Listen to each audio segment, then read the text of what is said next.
এরকম মুচমুচে পাকোড়া হলে কার না ভালো লাগবে। আমাদের আজকের রেসিপিতে থাকছে বাঁধাকপির pakora. By the way, RAK কিচেনের পক্ষ থেকে আপনাদের সবাইকে জানাই স্বাগত।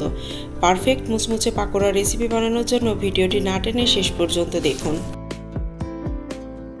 তাহলে চলুন দেখে নিই কী কী উপকরণ লাগছে। এখানে আমি নিয়ে নিয়েছি বাঁধাকপি, রসুন কুচি, পেঁয়াজ কুচি, কাঁচামরিচ কুচি, ধনেপাতা কুচি, চাউলের গুঁড়া এবং বাটা ডাল। এবারে সবগুলো উপকরণ একে একে মেশানোর পালা। প্রথমে আমি নিয়ে নিয়েছি 2 কাপ পরিমাণ বাঁধাকপি কুচি, তাতে দিয়ে দিচ্ছি 1/2 কাপ পরিমাণ ধনেপাতা কুচি, 3টি মাঝারি সাইজের পেঁয়াজ কুচি দিয়ে দিচ্ছি।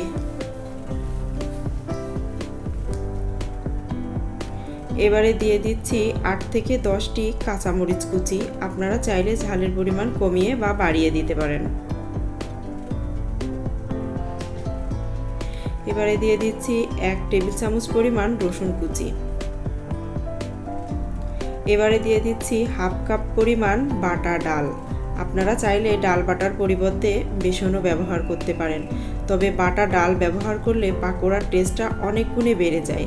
এখানে আমি মটরের ডাল ব্যবহার করেছি, আপনারা চাইলে অন্য যে কোনো ডাল ব্যবহার করতে পারেন। এবারে দিয়ে দিচ্ছি 1 টেবিল চামচ পরিমাণ টালা জিরার গুঁড়া। এবারে দিয়ে দিচ্ছি 1/2 টেবিল চামচ পরিমাণ গোলমরিচের গুঁড়া।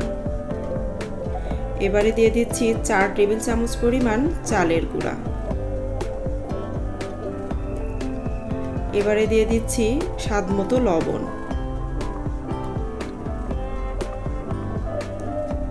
এবারে দিয়ে দিচ্ছি 1 টেবিল চামচ পরিমাণ হলুদের গুঁড়া।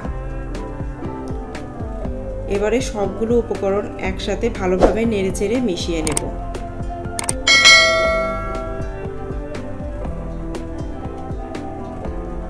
সবগুলো উপকরণ ভালোভাবে মেশানো হয়ে গেছে। এবারে ভাজার পালা।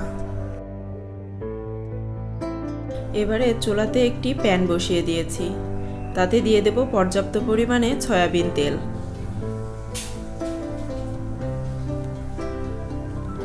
তেল অবশ্যই ভালোভাবে গরম করে নিতে হবে।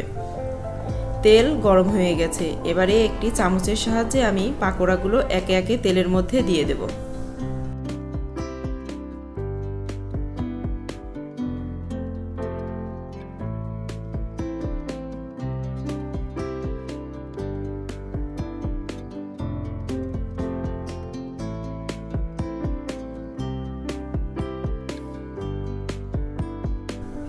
সবগুলো পাকোড়া দেওয়া হয়ে গেছে। এবারে এক পাশ ভালোভাবে ভেজে নেব।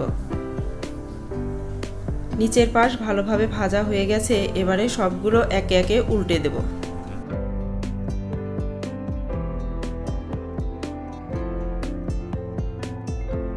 এবারে এ পাশ ভালোভাবে ভেজে নেব। এ পাশও ভালোভাবে ভাজা হয়ে গেছে। এবারে সবগুলো একে একে উঠিয়ে নেব। দেখুন কত সহজেই তৈরি হয়ে গেল মুচমুচে গরম গরম বাঁধাকপির পাকোড়া। এবারে পরিবেশনের পালা। আপনারা চাইলে যে কোনো সসের সাথে পরিবেশন করতে পারেন। আমি টমেটো সসের সাথে পরিবেশন করছি। একটা পাকোড়া একটু ভেঙে দেখিয়ে দিচ্ছি উপর থেকে কতটা ক্রাঞ্চি হয়েছে আর ভেতর থেকে হয়েছে সফট। আর এরকম রেসিপি পেতে চাইলে আমার কমেন্ট বক্সে অবশ্যই কমেন্ট করে জানাবেন। আজ এখানেই বিদায় নিচ্ছি। আল্লাহ হাফেজ।